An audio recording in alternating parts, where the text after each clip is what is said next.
تو یہ اللہ تعالیٰ نے تربیت فرمائی اپنے پیارے حبیب صلی اللہ علیہ وسلم کی، اور پھر نبی علیہ السلام نے صحابہ کی تربیت فرمائی.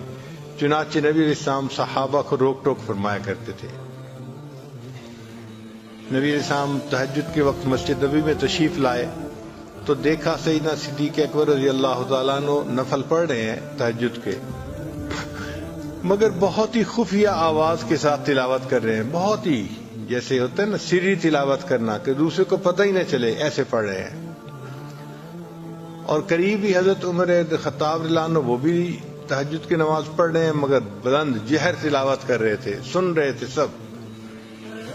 جب دونوں نے نماز پڑھ لی تو نبی علیہ السلام کی خدمت میں حاضر ہوئے تو نبی علیہ السلام نے پوچھا ابو بکر آپ اتنا آہستہ کیوں پڑھ رہے تھے؟ تو جواب دیا اے اللہ کے حبیب صلی اللہ علیہ وسلم میں اس ذات کو سنا رہا تھا جو سینوں کے بھید جانتی ہے، مجھے اونچا پڑھنے کی کیا ضرورت تھی؟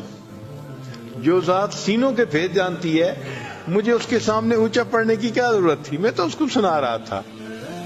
تو نبی السلام نے فرمایا اچھا عمر آپ اونچا کیوں پڑھ رہے تھے؟ اے اللہ کے حبیب صلی اللہ علیہ وسلم میں سوتوں کو جگا رہا تھا اور شیطان کو بھگا رہا تھا. تو نبی علیہ السلام نے پھر دونوں کو سمجھایا اے ابو بکر آپ تھوڑی سی آواز کو بلند کرو، اور عمر لانو کو فرمایا کہ آپ آواز کو تھوڑا اور نیچا کر لو. یعنی تربیت اسی کو کہتے ہیں نا کہ رات کے وقت بھی نبی علیہ السلام نے تربیت فرمائی. چنانچہ نبی علیہ السلام صحابہ کی تربیت فرماتے تھے، اور یہ سلسلہ وہاں سے چلا اور قیامت تک یہ جاری رہے گا.